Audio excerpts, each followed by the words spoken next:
Hey, what's up everyone? Welcome to a new Let's Play. I didn't finish Resident Evil yet, but I'll get to it. I just haven't been in the mood to play it, but I will finish it.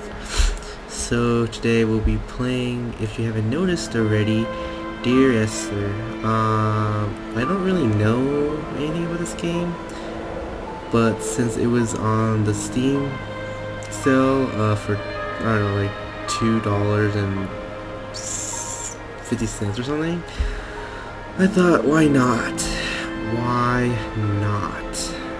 So, without further ado, let's start.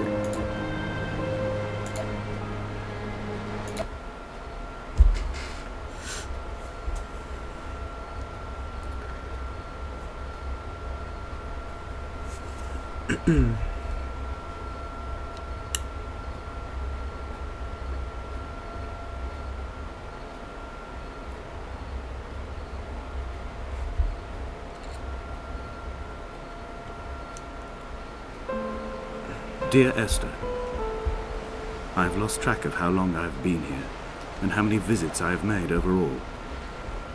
Certainly the landmarks are now so familiar to me that I have to remind myself to actually see the forms and shapes in front of me. I could stumble blind across these rocks, the edges of these precipices, without fear of missing my step and plummeting down to sea. Besides, I have always considered that if one is to fall, it is critical to keep one's eyes firmly open.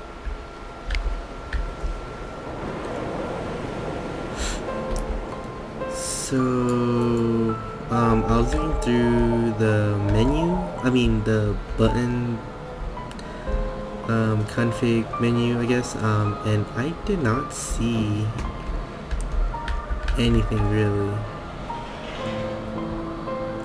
I guess you could zoom, I guess, and that's pretty much it.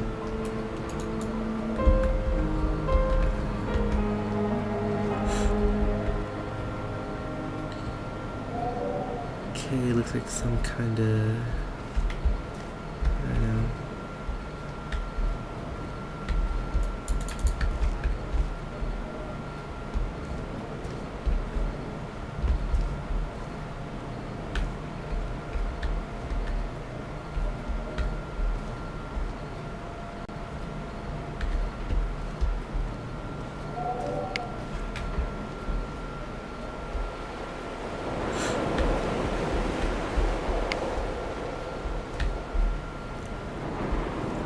I guess every time I walk into a dark area, the flashlight turns on automatically. Seems to be a lot of paint.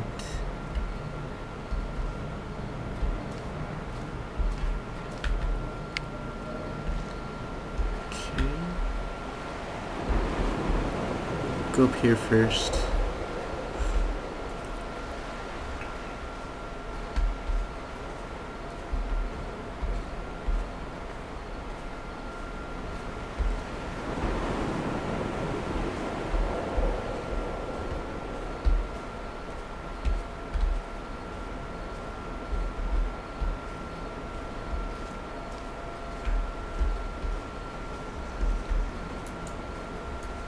Donnelly reported the legend of the hermit, a holy man who sought solitude in its most pure form.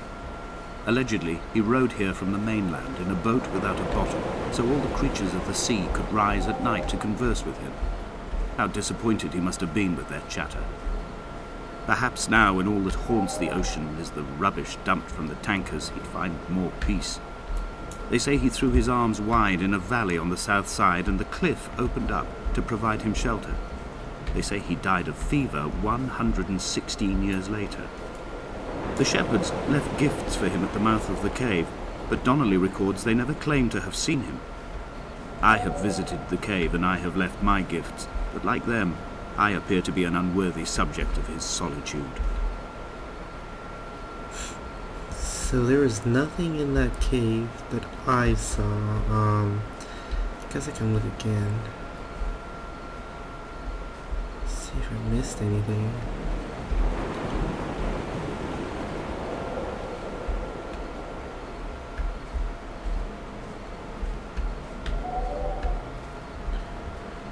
Nope, I don't see anything.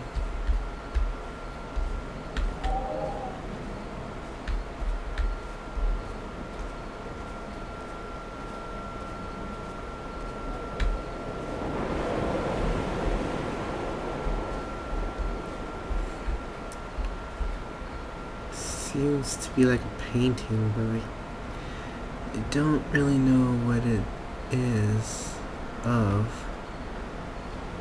Huh. Okay. I don't think I can get down from here. Actually. Oh. Oh crap. Oh, okay.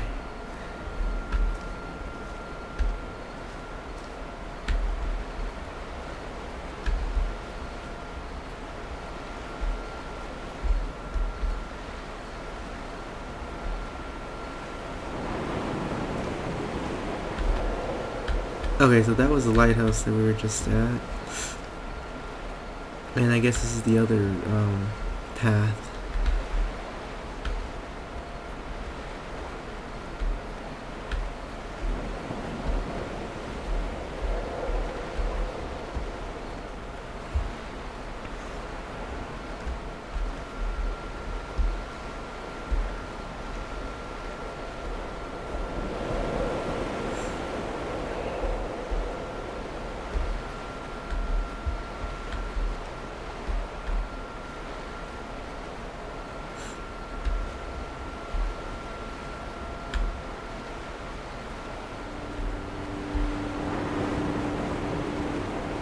Those islands in the distance, I am sure, are nothing more than relics of another time, sleeping giants, somnambulist gods laid down for a final dreaming. I wash the sand from my lips and grip my wrist ever more tightly. My shaking arms will not support my fading diaries.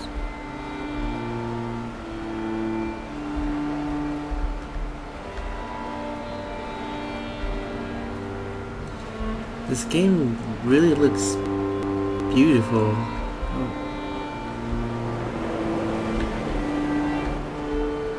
It's very detailed. I like it.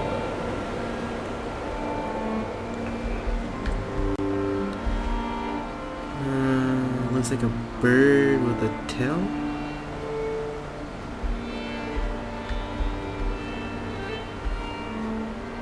Huh.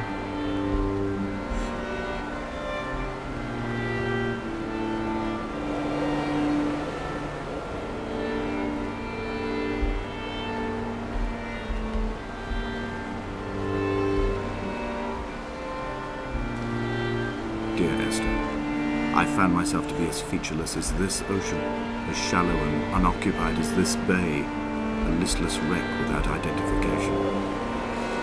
My rocks are these bones, and a careful fence to keep the precipice at bay. Shot through me caves, my forehead a mount. This aerial will transmit into me so. All overexposed, the nervous system, where Donnelly's boots and yours and mine still trample. I will carry a torch for you. I will leave it at the foot of my headstone.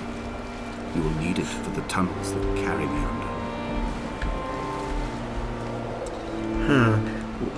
Before I started recording, I played a little bit of this game, and the last time I was here, there was a car door and like the axle of a car. But it doesn't seem to be here this time.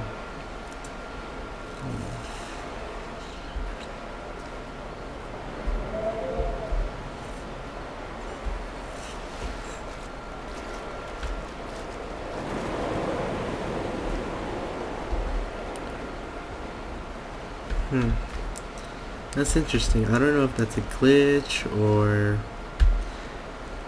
if it's different. Some things are different every time you play it. I'm not sure.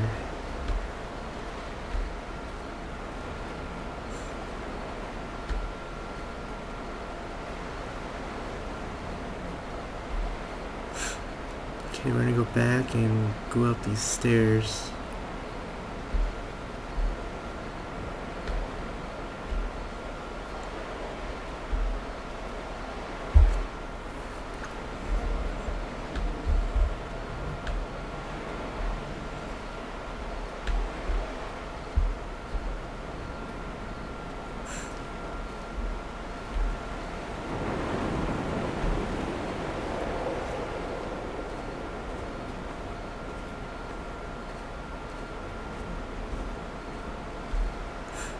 if you guys haven't yet, you guys should really check out the Steam sales. There's some really awesome games for really low prices.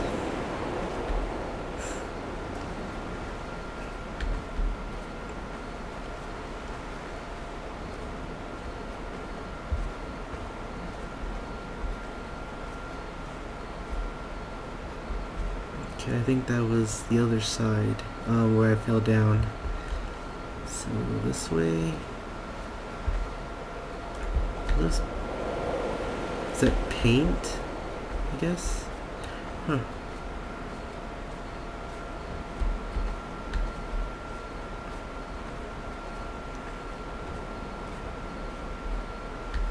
Reading Donnelly by the weak afternoon sunlight, he landed on the south side of the island, followed the path to the bay and climbed the mount. He did not find the caves, and he did not chart the north side. I think this is why his understanding of the island is flawed, incomplete. He stood on the mount and only wondered momentarily how to descend. But then, he didn't have my reasons.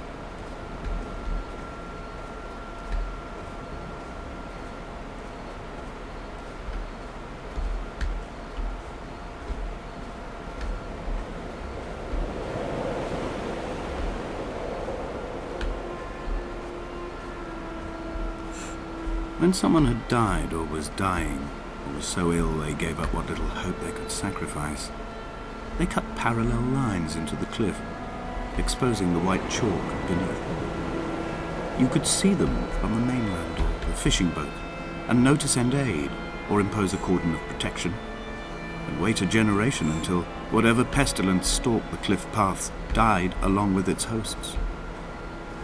My lines are just for this: to keep any would-be rescuers at bay. The infection is not simply of the flesh.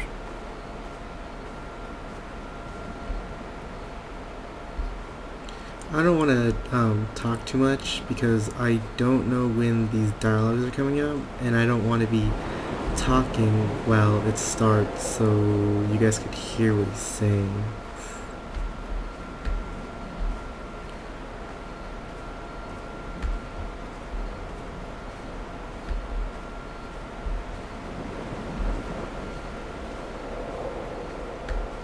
I quote directly: a motley lot with little to recommend them. I have now spent 3 days in their company. That is, I fear, enough for any man not born amongst them. Despite their tedious inclination to quote scripture, they seem to me the most God-forsaken of all the inhabitants of the Outer Isles. Indeed, in this case, the very gravity of that term, forsaken by God, seems to find its very apex. It appears to me that Donnelly, too, found those who wander this shoreline to be adrift from any chance of redemption. Did he include himself in that, I wonder?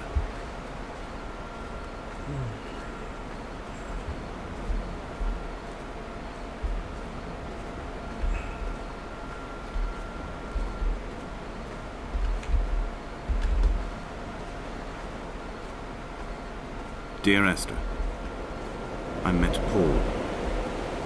I made my own little pilgrimage. My Damascus, a small semi-detached on the outskirts of Wolverhampton. We drank coffee in his kitchen and tried to connect to one another. Although he knew I hadn't come in search of an apology, reason or retribution, he still spiraled in panic, thrown high and lucid by his own dented bonnet. Responsibility had made him old. Like us, he'd already passed beyond any conceivable boundary of life.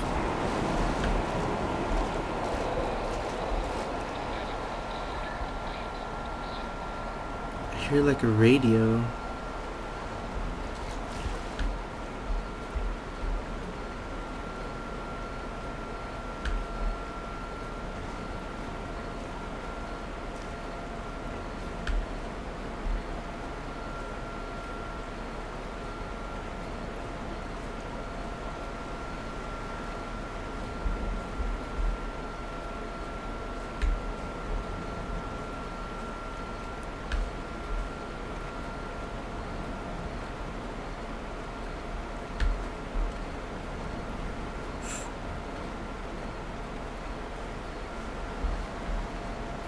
Kind of wish if there was a sprint button because this guy walks really slow.